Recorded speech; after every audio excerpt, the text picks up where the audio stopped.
Favorite Things Week. And so since some of you want to know about books that I have written, I thought I would combine those two things and share some of my favorite things about a few of my books.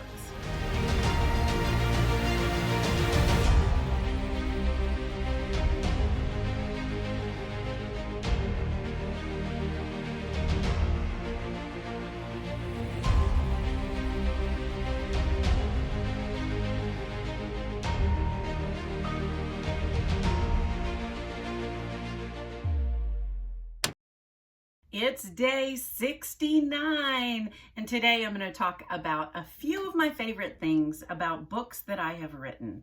And I thought I would start that with the very first book that I published. Now, this book is out of print. To my knowledge, you can't get it unless you find it used somewhere, but it's called Newlywed and Newly Cooking, and it's a cookbook that I wrote. It is the very first book that I ever published. Now, there are certainly things that I would change about what I did, but today I just want to talk about a few of my favorite things. And one of my favorite things about this book is just that it was my first. This is the first book that I ever published and got to hold in my hands and say, this is my book. It has my name on it. And there was just something really, really special about that. Another favorite thing about this book is because it's a cookbook, it's all my favorite recipes. So you can see it is literally falling apart. The pages are all coming out, but I use this, my kids use this. It is our go-to cookbook still 20 years later. So I just love this cookbook. Inside the cookbook, for each of the section dividers, I interviewed a couple that had been together for a while, and I shared their love story. And I wrote it as a beginner guide. I think I have always had a heart for teaching, especially those just starting out in whatever it is that I'm teaching. And so this was kind of designed for those just starting out cooking. I was not a very good cook when I started at all, but I've always enjoyed cooking. I really like the creativity that goes with cooking, and I like the in-the-momentness of cooking. And so this was a really fun project. It also involved some of the time and talents of some of my friends, and that also made it special. So those are a few of my favorite things about this book, my first book. The second book that I want to share a few of my favorite things was this book. So it's Creative Play Therapy with Adolescents and Adults. This is the softback, and this is the hardback version. It's not a very pretty picture of it, so I always show the softback version. But this book is really special because it is the first book that I published with a publisher. So it was a really exciting process. You know, when you want to write a book, the dream is to write with a publisher. And I got to do that, and I felt really honored. This is published with Routledge Publishing. One of my favorite things about this book is that the editor that I worked with actually contacted me after a conference presentation and asked if I wanted to write a book. And this area, play therapy, is one of my passion areas in the field of counseling. I think creative counseling and play therapy are fabulous, not just for children, but across the lifespan. I have a podcast all about that if you want to learn more. But for the sake of this channel, one of my favorite things about this book was the process of writing it. So I call this the unicorn experience of writing a book.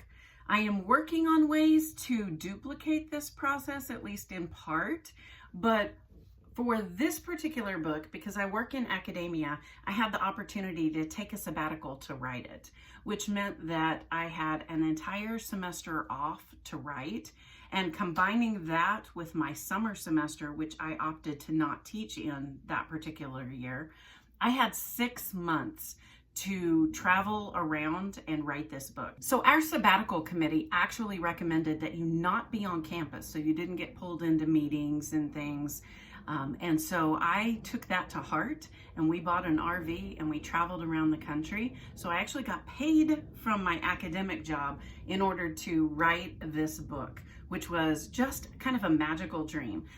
So that the time that I spent on this book, I was actually paid for, which was really, really nice. I also, because I love the topic, it was fun to write. I had been teaching an advanced play therapy class for years at this point, and there were all kinds of things that I really wanted my students to know. And this was a really nice way to put everything that I would want students to know about play therapy, especially working with adolescents and adults, into one book. The editor that I worked with was absolutely fabulous.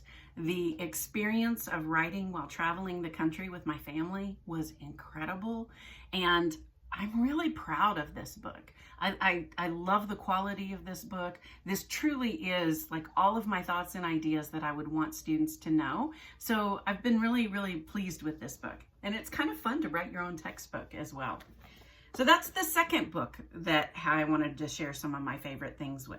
The third book that I wanted to share is this book. It's called Wellness That Works, and it's how to create a wellness plan. So as you know, I am a professor in a mental health counseling program. And one of the things that I see with students a lot is that they work really hard in their graduate programs with very small breaks, and they're incredibly determined.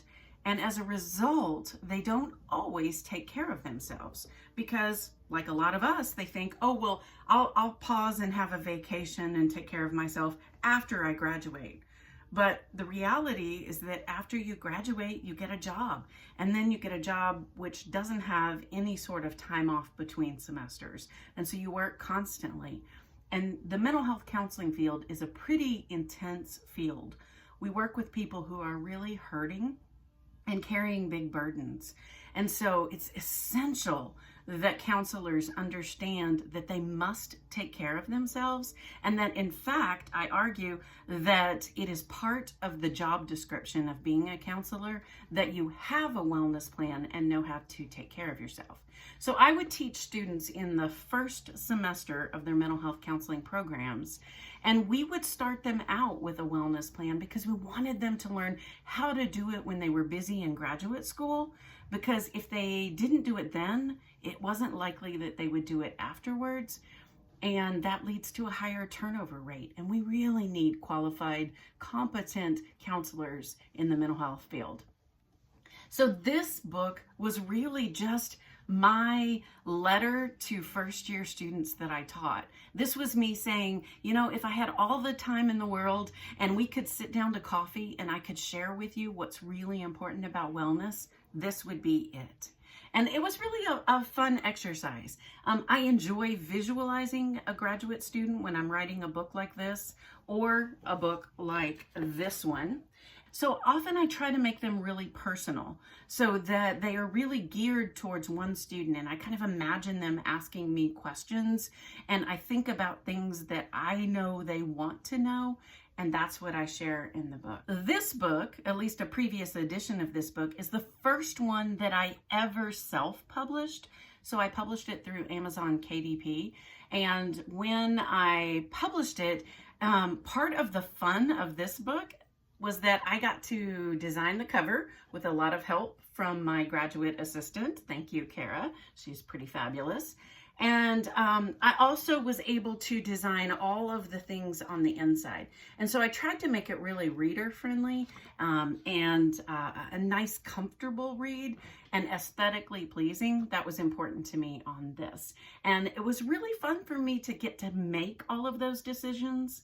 One difference between a publisher-published book and a self-published book is those creative decisions. With a publisher, they make the decisions on the cover, they make the decisions on what the interior looks like, and they have a team of experts to do that. So what they do generally looks pretty good, but on a self-published book, you do it all. So there's the risk that it can look a little amateurish, but you also have complete control over everything that you create, which is kind of fun.